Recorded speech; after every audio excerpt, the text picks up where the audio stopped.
bro, straight up, we had a shooting competition and I won top shot out. See, look at the award they gave me. You can see where all my rounds went on the target. But what about the ante? What about him? That fella come second. And we all know what that means. Just the first loser. Well, what about that female shooter? Oh, I heard she got arrested. Unfortunately for her husband, she had all the exits covered and he wasn't able to escape, which ultimately led to his demise. You get it? Dim eyes? Oh, not even now. But changing topic for a sec, did you hear about that fellow who had his holster stolen? It kicked off a significant chain of events which brought the police into the situation. The fellow you can see in this photo, I know you know which one I'm talking about. He said, "Hey, stop, that's my holster." While the halfling behind him utilized all his tactical training for cover and concealment and backed his mate up and said, "Yeah, that's his holster." Whilst the suspect with the newly acquired Sandwhich handgun holster and a self-proclaimed crack shot,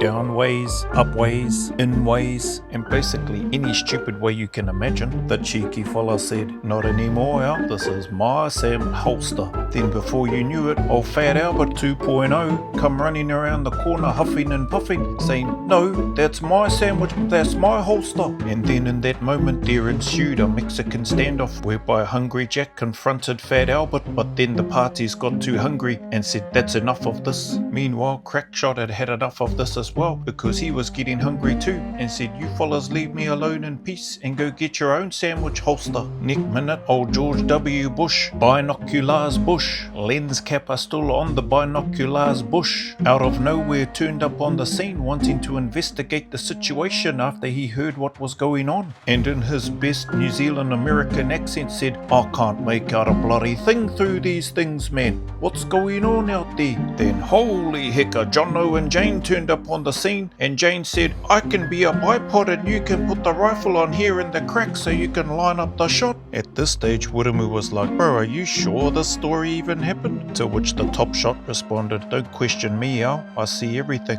I'm telling you this is what happened." Anyway, shortly after Bipod Jane and Jono showed up, Jacob and Jackson happened to be in the vicinity too, to which Jackson said, "I can create an even more stable platform by flipping myself upside down so my upper body and head are on the ground, then folding myself in half so that my feet and legs touch the ground, whilst flaring my triceps and arms out to the side. I can create a multi-pod whereby you can stick your rifle again in the seam of the crack whilst using my cheek as a modified sandbag for extra cushioning to help you line up your shot better." To which Jacob said, "Far out, cuzzy, this is pretty comfy, eh?" Meanwhile, old binoculars are still wondering what the hell is going on out there. Next minute, old Susie, standing unsupported, rocks up and says, I think I can do this without a bipod or a multipod. And the fact that my eye is squashed up against the sight means that I've got a higher probability of actually hitting the target." To which Deontay said, "Yeah, I know her. We trained together at the same sniper school." Meanwhile, old pistol retention Pete was lining up at the mess to get himself a feed. Even he heard about all the commotion going on about the hand holster sandwich pistol thing. And he said if Hungry Jack and Fat Albert had actually secured their holster sandwich properly, none of this would have happened. And we wouldn't be sitting here listening to this ridiculous story. To which old Hungry Jack and Fat Albert said, "Oh, actually, he's got a point, eh?" And the halfling in the back of Hungry Jack said, "Yeah, actually, he has." But even though that may be the case, this story wasn't over. Nope, there was still more to come because there was some local tribesmen that heard about what was happening too. And even though their batteries were dead, they decided to improvise, adapt and overcome and use their weapons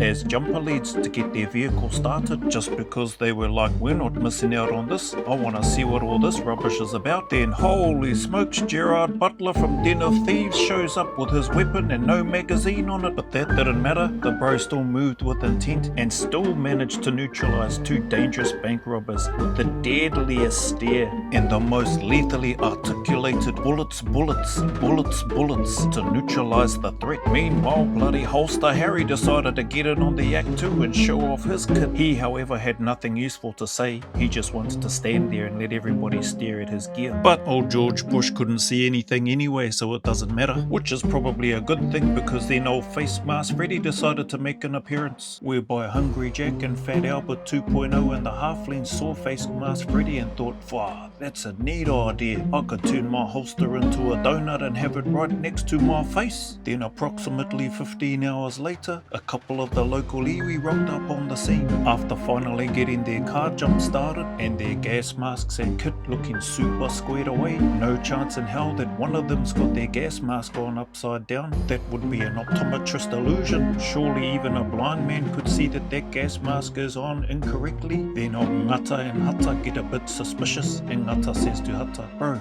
why is everybody looking at me and laughing? To which Hata responds and says, I don't know cuz, everything looks alright to me. Meanwhile, Jono and Jane are still standing by ready.